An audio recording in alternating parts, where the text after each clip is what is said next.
खुलुमबाय बयखौबो नोंथांमोन साफ्रोमखौबो आंनि YouTube चेनेलाव बरायग्रोनानै लानाय जाबाय। आङो डक्टर नार्जारी, आङो सासे मेडिकेल डक्टर। दिनै जोङो मोनसे गोनांथार आयदाखौ लानानै सावरायगोन।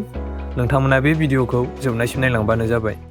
जोंनि भारत हादराव बोसोरफ्रोमबो 15 लाखनि खाथियाव जिबौ अरनायनि जाथायफोर जायो। बिनि गेजेराव 50,000सो सुबुङानो जिबौ अरनायनि गेजेरजों थैनो गोनां जायो। जिबौ अरनाय जाथाया आबादारिफोर, ना हमग्राफोर, हाग्रायाव खामानि मावग्राफोर, लावखार बायदि बायदिफोरनि गेजेराव बांसिनै जायो। जोंनि बर' हारिनि गोबां सुबुंफोरानो आबादारि आरो गोबाङानो हाग्रा बंग्राफोराव खामानि मावो। बेनिखायनो जिबौ अरनाय जाथाया जोंनि गेजेराव जालुबाय थायो।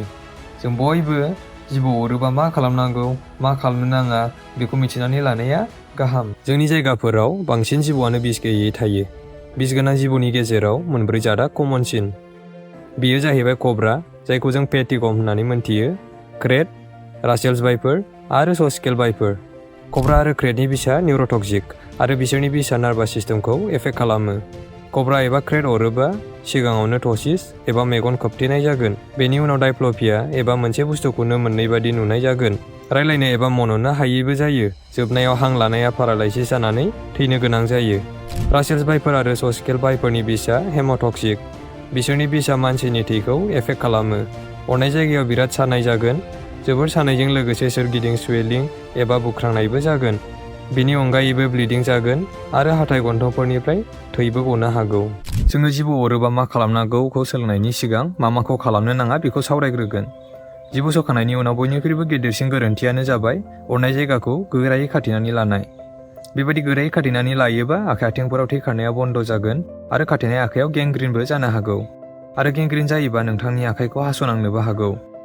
जिबौ अरनायनि बिसआ बांसिन लिम्फेटिक सिस्टेमजोंसो गोसारो। खाथेयोबाबो थै रोदाफोरखौल'सो बन्द खालामनाय जागोन, नाथाय लिम्फेटिक सिस्टेमा बन्द जानाय नङा। बेबादिनो बिसफोरा लिम्फेटिक सिस्टेमजों गोसारखागोन, बेनिखायनो खाथेयोबाबो जेबो मुलाम्फा गैया। गोबां मानसिफोरा सानो जिबौ अरोबा बिसखौ खुगाजों सोबख'नांगौ, नाथाय बियो मोनसे जोबोर गोरोन्थि आरो सासे जाम्बानिसो खामानि जागोन। बेबादिजों सासेल' नङा, सानैबो थैनोबो हागौ। माखासे मानसिफोरा बुङो जिबौ अरोबा जिबौखौ हमनानै अरफिनांगौ। बेबो मोनसे जोबोर गोरोन्थि। अरनाय जायगायाव हाफारना थै बख'नो नागिरनायाबो मोनसे बिराद कमन मिस्टेक। बेबादि खालामनायनि जेबो गोनांथि गैया। बेबादि खालामोबा बिजानु होदेरनायसो जागोन आरो उनाव इनफेकसन जानोबो हागौ। जिबौ अरखांनायनि उनाव जिबौखौ हमनो नागिरनो नाङा। बेबादि खालामोब्ला बांसिन अरजासिनोबो हागौ। हायोब्ला जिबौखौ फट' खेबना हस्पिटालाव लांफानांगौ। फट' थायोब्ला डक्टरा थाबैनो सिनायगोन आरो ट्रिटमेन्टखौ थाब होनो हागोन। दायो जोङो जिबौ अरोबा मा खालामनांगौ बेखौ सोलोंनानै लानि। जिबौ अरोबा सिगांथारावनो मा खालामनांगौ? फार्स्टलि, नोंथाङा अरजानाय मानसिखौ गोजोन निजोम थानो होनांगोन। बिथांनि गिनाय, जिंगा सिनायखौ खम खालामनायानो फार्स्ट स्टेप। मानोना गिख्रङोबा बिथांनि बिखा सौनाया बारा जागोन आरो हार्ट रेटआ बारा जायोब्ला बिसआ रासिन गोख्रैयैनो मोदोमाव गोसारगोन। आङो बुजियो बेबादि समाव खाम जानाया गोरलै बाथ्रा नङा। बेनिखायनो बेखौ मिथिना लानांगोन जे जिबौ सौनाया 80% समावनो बिस गैयै जिबौजोंसो जायो। अब्ला 20%ल'आसो बिस गोनां। इभेन बे 20%नि गेजेरावबो माखासेया ड्राइ बाइटसो, माने जिबौनि बिसआ सौब्लाबो मोदोमाव हाबा। आरो बे अरजानाय आखाइखौ जेब्लायबो गावनि बिखानि लेभेलनि गाहायाव लानांगौ।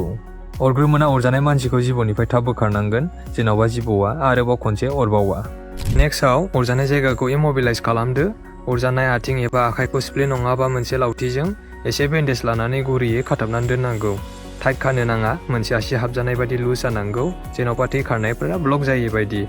अरजानाय आथिंखौ सोमावनो नाङा, नों जेसेनो सोमावगोन एसेनो बिसआ देहायाव थाबसिन गोसारगोन। जिबौआ बेसे टाइमाव अरदों बेखौ गोसोआव लानाया जोबोर गोनां आरो जिबौनि फट'खौ लानायाबो जोबोर गोनांथार। बे फट'नि गेजेरजों मा जिबौआ अरदोंमोन बेखौ डक्टरा सिनायगोन आरो डिसिसनखौ लानो हागोन। बेनि उनाव गोख्रै एम्बुलेन्सखौ कल खालामदो हस्पिटालाव थांनो थाखाय। आङो मिथिगौ एम्बुलेन्स सार्भिसखौ गामि गोथौफोराव मोननो थाङा, बेनिखायनो नोंथांमोना हस्पिटालसिम गावबा गावनि गारियावनो थाब थांनांगोन। अरजानाय मानसिखौ थाबायहोनानै एबा खारहोनानै हस्पिटालाव लांनो नाङा। बेबादि थाबायहोयोबा एबा खारहोयोबा बिसआ गोख्रैसिन गोसारगोन आरो देरिसिनबो जागोन। बेनिखायनो एम्बुलेन्सजों नङाबा गावनि गारिजोंसो हस्पिटालाव लांनांगौ। PEC एबा प्राइमारि हेल्थ सेन्टारफोराव एन्टि-स्नेक भेनमखौ मोननो थाङा, बेनिखायनो जेसेनो हायो सिभिल हस्पिटाल एबा मेडिकेल कलेजफोरावसो लांनांगौ।